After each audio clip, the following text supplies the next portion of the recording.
अऊज़ु बिल्लाहि मिनश्शैतानिर्रजीम बिस्मिल्लाहिर्रहमानिर्रहीम अस्सलामु अलैकुम रहमतुल्लाहि व बरकातहू। जैसे कि कल भी हमने सूरे निसा की एक आयत का तर्जुमा तफसीर और खुलासा बयान किया था, जिसमें बताया गया था विरासत की तकसीम के बारे में, और ये अल्लाह के हुक्म हैं, उसके मुताबिक ही आपको सही सही उसी तरीके से विरासत की तकसीम करनी है जैसे रब्बुल इज़्ज़त ने फरमाया है। आगे इरशाद रब्बानी है तिलका हुदूदुल्लाही, ये ज़ाबते हैं अल्लाह के, यानी कि बताए जा रहे हैं ये अल्लाह के हुदूद हैं जो अल्लाह ताला फरमा रहे हैं, ये हद है, ये तमाम अल्लाह ताला के हुदूद हैं। इनमें रह कर ही तुमको वो करना है जो रब्बुल इज़्ज़त फरमा रहा हो, अगर तुम ईमान रखते हो। वमन युति अल्लाह व रसूलहु युदखिलुहु जन्नात तजरी मिन तहतिहल अनहार खालिदीन फीहा, और जो कोई फर्मा बरदारी करेगा अल्लाह की, उसके रसूल की, दाखिल किया जाएगा उन जन्नतों में बहती हैं जिनके नीचे नहरें, हमेशा रहेंगे उनमें। तो इस आयत में परवरदिगार आलम अपने ईमान वाले बंदों को, जो अल्लाह और उसके रसूल पर ईमान रखते हैं, तकवा इख्तियार करते हैं, उनसे वादा फरमा रहे हैं कि जो अल्लाह और उसके रसूल की अताअत करेगा, यानी अहकामात की पैरवी करेगा, तो उनको रब्बुल इज़्ज़त दाखिल करेगा उन बागात में जिनके नीचे नहरें बहती हैं, और फिर जिसमें वो हमेशा हमेशा रहेंगे, जिसमें राहत है, चैन है, सुकून है। चाहे दुनिया में जितनी मुशक्क़त उन्होंने उठाई हो, तकलीफ़ें उठाई हो, वो एक पल की राहत जन्नत की महसूस जब करेंगे, तो वो जितनी भी साल की उन्होंने ज़िंदगी दुनिया में गुजारी है, उसमें जितनी तकलीफ़ें बर्दाश्त की हैं, परेशानियां उठाई हैं, वो सब पलक झपकते भूल जाएंगे एक लम्हे की जन्नत की राहत में। तो ये इनाम है अहले ईमान वालों के लिए, और ये वादा है रब्बुल इज़्ज़त का। वज़ालिका फौज़ुल अज़ीम, और यही है बड़ी कामयाबी। तो रब्बुल इज़्ज़त बता रहे हैं कि यकीनन जिसने ये चीज़ हासिल कर ली, तो यही दुनिया की और आखिरत की सबसे बड़ी कामयाबी है।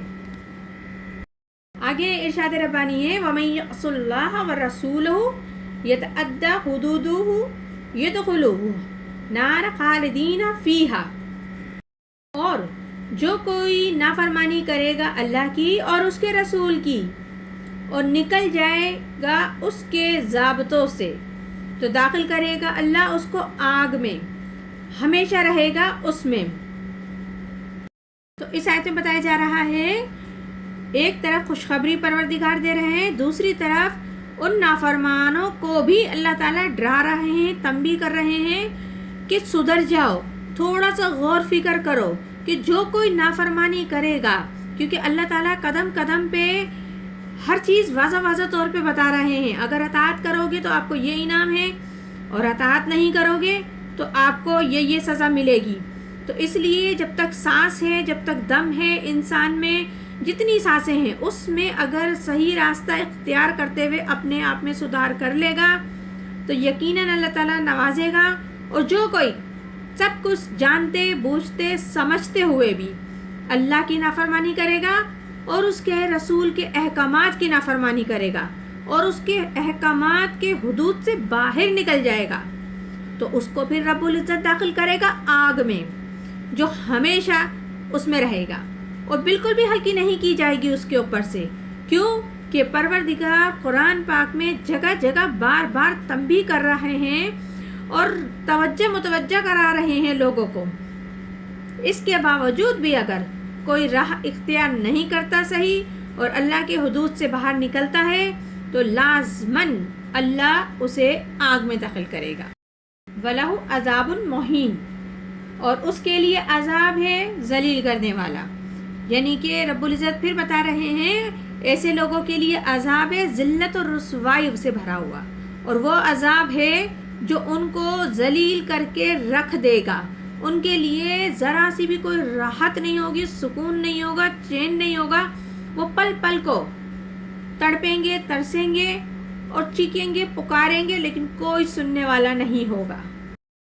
इन आयात के ज़रिए इस्लामी माशरे में बेहतर तरीके से इस्लामी कायदे कवानीन को ترتیب سے مرتب کیا جا رہا ہے، کیونکہ جب تک مکے میں مسلمان تھے تو وہاں پر غلبہ کفار کا تھا، اور اب مدینے میں ہیں تو اللہ نے مسلمانوں کو یہ حیثیت دے دی ہے کہ اب تم اپنے معاملات کو سنوارنا شروع کرو. تو اب ایک ایک کر کے ان کو معاشرتی چیزوں کو تفصیل سے بیان کیا جا رہا ہے، اور اس کی صحیح اور غلط تمام چیزیں بیان کی جا رہی ہیں، اور ساتھ ساتھ ان کی جزا و سزا بھی بیان کی جا رہی ہے. اب اگر کوئی بدکاری معاشرے میں ہے تو اس کو کیسے، یعنی کہ اس برائی کے لیے کیا کرنا چاہیے اور اس کی کس طرح روک تھام کرنا چاہیے، تو اس کے ابتدائی احکام ان آیات میں آ رہے ہیں، اور اس کے تکمیلی احکامات سورہ نور میں ہیں. ارشاد ربانی ہے واللاتی یاتین الفاحشات من نسائکم فاستشہدوا علیہن اربعۃ منکم، اور جو کوئی بدکاری تمہاری عورتوں میں سے ہے تو گواہ لاؤ ان پر 4 مرد اپنوں میں سے. تو اس آیت میں بتایا جا رہا ہے تمہاری عورتوں میں سے کوئی عورت بے حیائی کا انتخاب کرتی ہے تو پھر اس پر گواہ بنا لاؤ یا لے آؤ ان میں سے 4 مردوں میں سے. فَإِن شَهِدُوا فَامْسِكُوهُنَّ فِي الْبُيُوتِ حَتَّى يَتَوَفَّاهُنَّ الْمَوْتُ أَوْ يَجْعَلَ اللَّهُ لَهُنَّ سَبِيلًا.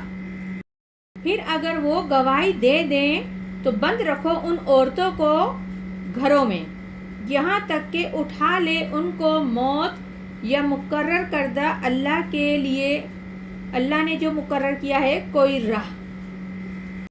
تو اس آیت میں بتایا جا رہا ہے کہ جب 4 گواہ آ جائیں، وہ گواہی دے دیں کہ ہاں اس نے بدکاری کی ہے، تو پھر اس کے لیے کیا حکم آ رہا ہے، اس عورت نے جو بدکاری کی ہے تو پھر تم ان عورتوں کو، یا لڑکیاں ہوں یا عورتیں ہوں، تو ان کو گھروں میں قید کر لو یہاں تک کہ جب تک کہ ان کو موت لے جائے، یعنی کہ موت ان کا قصہ تمام کرے، پار کرے، یا اللہ ان کے لیے کوئی اور راستہ نکال دے.